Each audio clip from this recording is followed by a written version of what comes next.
Gajera BAPS મંદિર ખાતે આતાપી સંસ્થા દ્વારા ધન્ય વર્ગના પાકો માટે સામુદાયિક સ્તરનો કાર્યક્રમ યોજાયો હતો।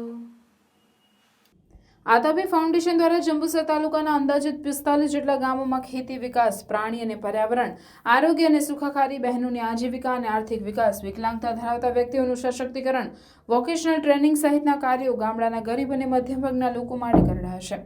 જંબુસર તાલુકાના ગજેરા ગામે બીએપીએસ મંદિર ખાતે national council for climate change and sustainable ડેવલપમેન્ટના સહયોગથી આતાપી સંસ્થા દ્વારા ધાન્ય પાકો માટે સામુદાયિક સ્થળની કાર્યક્રમ former vice chancellor Junagadh agriculture યુનિવર્સિટીના ડોક્ટર AR પાઠકની અધ્યક્ષતામાં યોજાયો, જેમાં સતીશભાઈ છાયા, ભાવિનીબેન, ભરૂચ ખેતીવાડી અધિકારી Pravinbhai Madani, doctor Harshalbhai Patil, doctor Bharatbhai Davda, doctor Mahendrabhai Patel, doctor JJ Patel, doctor HM Patel ઉપસ્થિત રહ્યા હતા। પ્રોગ્રામ ડિરેક્ટર ચંદ્રિકા મકવાણા દ્વારા આતાપી સંસ્થાનો પરિચય અને કામગીરી જણાવી આતાપી સંસ્થાની પ્રગતિની ઝાંખી કરાવી હતી। આ પ્રસંગે ભારતભરમાં આ વર્ષે આંતરરાષ્ટ્રીય મિલેટ વર્ષ તરીકે ઉજવણી કરવામાં આવી છે, ત્યારે જંબુસર તાલુકાના ખેડૂતો વધારે ને વધારે ધાન્ય પાકો બાજરો, જુવાર, બાવટું, રાગી, નાગલી, બંટી, કોદરા, સામો, મોરેઓનું વાવેતર કરે અને તેમાંથી સારું ઉત્પાદન મળતું રહે તે હેતુથી આ કાર્યક્રમ યોજાયો હતો। ફાર્મિંગની પદ્ધતિઓ અને તે પદ્ધતિઓમાં બદલાવ લાવવો પડશે। ધરતીપુત્રોએ વૈજ્ઞાનિક પદ્ધતિનો ઉપયોગ કરી જગતનો તાત આ પાકની વધુ ઉપજ મેળવી પ્રગતિ કરે તે માટે જરૂરી સૂચનો માર્ગદર્શન આપવામાં આવ્યું હતું। આ પાકો ઓછા વરસાદે વધુ ઉપજ આપે છે અને પૌષ્ટિક છે। આપણે આ ધાન્ય પાકો ભૂલી ગયા છે, તેમાં કેલ્શિયમ, ફોલિક એસિડ પાચન તંત્રમાં ફાયદો કરે છે। સરકાર દ્વારા આ વર્ષથી અન્ય જાહેર કર્યું એટલે પૌષ્ટિક ધાન્યનું વર્ષ।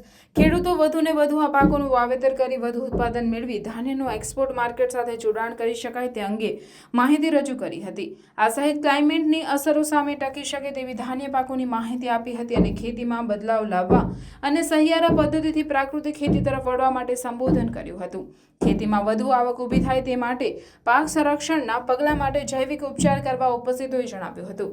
સદર કાર્યક્રમમાં મોટી સંખ્યામાં ધરતીપુત્રો, ભાઈ બહેનો, આતાપી સ્ટાફ હાજર રહ્યા હતા।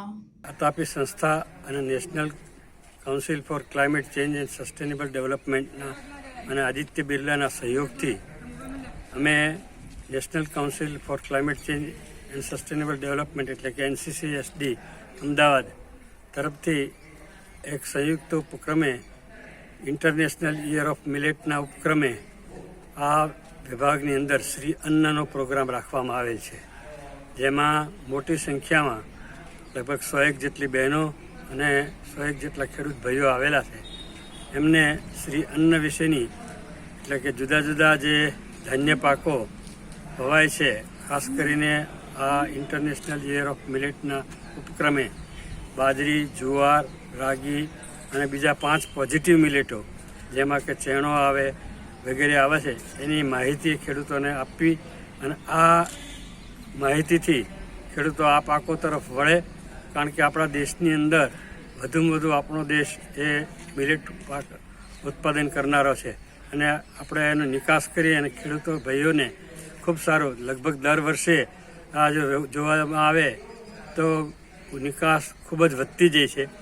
નિકાસના હિસાબે ખેડૂતોને ખૂબ સારો ફાયદો થાય। એવી રીતે આ પાકો પોષણની અંદર ખૂબ મહત્ત્વના હોય, એ હવે લોકોનું પોષણક્ષમ તરફ પણ ભાવ ઝોક વધ્યો છે અને એના હિસાબે ખેડૂતો અને વપરાશકારો ખૂબ આનો ઉપયોગ કરતા થયા છે, જેથી કરીને ખેડૂતોને ખૂબ ફાયદો થાય। એ અમારા આશયથી આજે આ ખેડૂત દિવસ અથવા અન્નનો પ્રોગ્રામ રાખવામાં આવેલ છે।